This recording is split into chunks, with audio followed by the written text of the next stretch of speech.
Os taninos são classificados em hidrolisáveis e em condensados, sendo que ambos são encontrados em várias partes das plantas.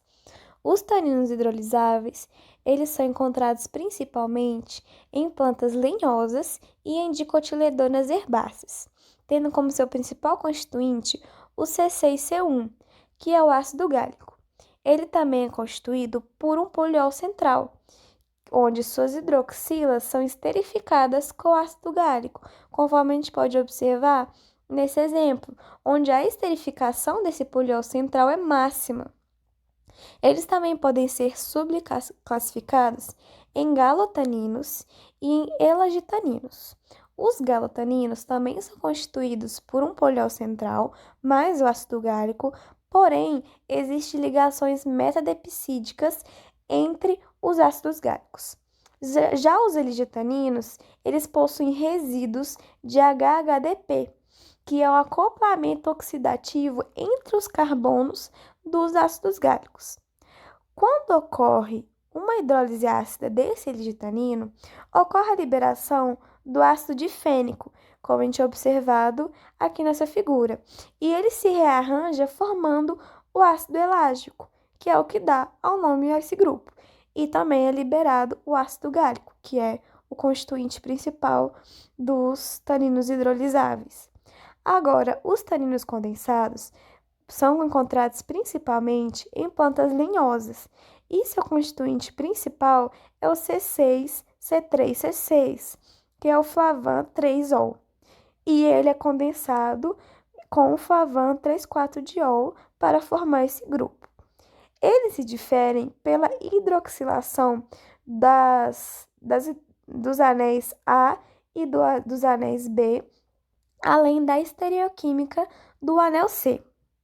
Assim, são formados os diastereoisômeros, que têm como exemplo as catequinas, as epicatequinas, que são as principais protocianidinas desse grupo, e as galacatequinas, como a gente pode observar nessa figura, onde elas se diferenciam apenas pela diferença entre os grupamentos R. Os taninos condensados também possuem dímeros de dois tipos, o tipo A, onde há ligação éter entre esses grupamentos, e o tipo B, que é uma ligação carbono-carbono entre o carbono 4, o C4, desse grupamento superior, entre o carbono C8 ou C6 do grupamento inferior, conforme a gente pode observar nesses três exemplos. Bom, para começar, taninos são sensíveis à luz, ao calor e ao pH. Então, nos métodos de extração, temos que considerar todos esses três fatores. E esses parâmetros são importantes até na secagem, que deve ser feita a temperatura ambiente, pois métodos que empregam calor diminuem a concentração de taninos e outros fenólicos. Bom, agora vamos para a extração. A extração ela é feita com solventes polares, como a água, metanol, acetona, ou até mesmo um uso de mistura de solventes, metanol água, metanol ácido, ácido acetona. E posteriormente procede para a extração líquido a líquido, usando acetato de etila para menor polaridade e N-butanol para de maior polaridade. Já o isolamento a gente faz usando o método de cromatografia de coluna ou a Clay, e nesses dois métodos a gente usa o Cefadex LH20 e a sílica de fase reversa. E novamente lembrar que após isolamento e purificação eles devem se manter em temperatura baixa e sem exposição à luz, porque senão há degradação. Na identificação, a gente tem métodos qualitativos e métodos quantitativos. Dentre os métodos qualitativos, nós temos a solução de gelatina, precipitação com alcaloides, que é mais para taninos condensados, reação com ácido butanol e a reação com precipitação com metais, em que no final a gente observa a diferenciação entre taninos, em que o tanino condensado fica verde e o tanino hidrolisável fica roxo. E todos esses métodos servem mais ou menos o mesmo princípio, de cor ou alguma diferenciação, assim. Na fase de isolamento, a gente tem diversas etapas que vão no método de cromatografia por corrente, mas eu vou falar resumidamente sobre eles. Primeiramente, a gente tem que retirar a acetona, que está no processo, depois a gente filtra, fazer a coisa restante, isso pode ser feito por liofilização ou partição líquido a líquido. E aí, com essa fração obtida, a gente vai usar a cromatografia de camada, fazer uma eluição, isso com água metanol ou água acetona, e também acompanhar usando uma outra placa de cromatografia de camada densa. Agora, depois disso, a gente vai revelar com etanol de cloreto de ferro, uma solução de vanilina e aquecimento, e aí a gente tem o nosso isolamento. Após isolar, a gente faz a purificação. A gente faz ela a partir do método de Klein, né, a cromatografia. Nela nós usamos o gel de sílica revés com os solventes acetanol água ou acetronilo água. Por fim, a gente vai fazer uma eluição estrutural, que isso o objetivo dele é determinar a estrutura, a massa molecular e a configuração absoluta do hidrogênio C2, do anel aromático dos taninos.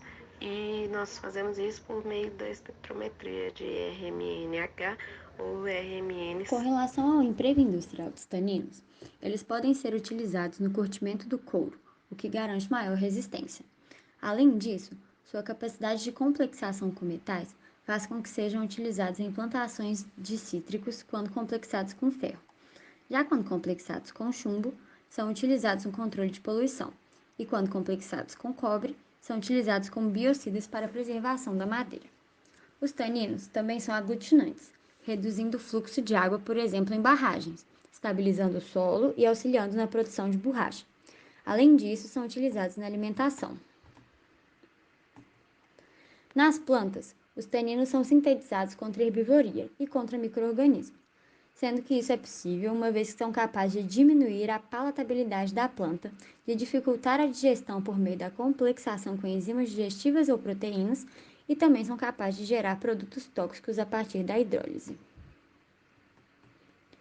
Os taninos têm diversas atividades biológicas, como ação cicatrizante, antimicrobiana, antiparasitária, citotóxica e antioxidante. Essa última sendo muito utilizada contra algumas doenças, entre elas esclerose múltipla, aterosclerose, câncer e também contra o envelhecimento.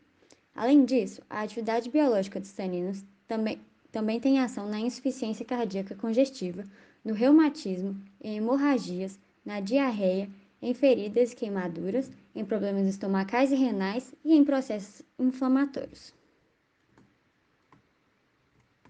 Tudo isso se deve às propriedades fisicoquímicas dos taninos, essas que são a adstringência, ou seja, a perda de lubrificação e a sensação de secura e enrugamento no paladar. Essa propriedade se dá através da ligação com proteínas. Se por ligação de hidrogênio, será reversível. Se por ligação covalente, será irreversível.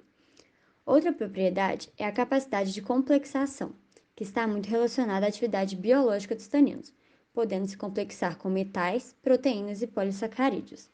Além disso, os taninos são ácidos fracos e isso é explicado pela ressonância do par de elétrons livre no anel benzênico. Essa ressonância provoca ionização.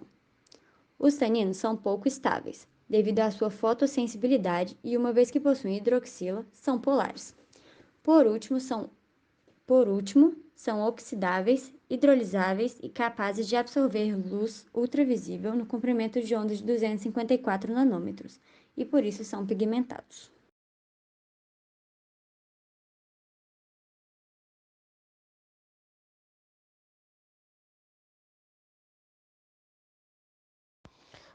Agora vamos falar sobre a farmacocinética dos taninos, começando pela absorção. Ela ocorre principalmente no intestino delgado, que por causa do seu pH alcalino é possível hidrolisar os taninos hidrolisáveis e muito pouco deles é absorvido.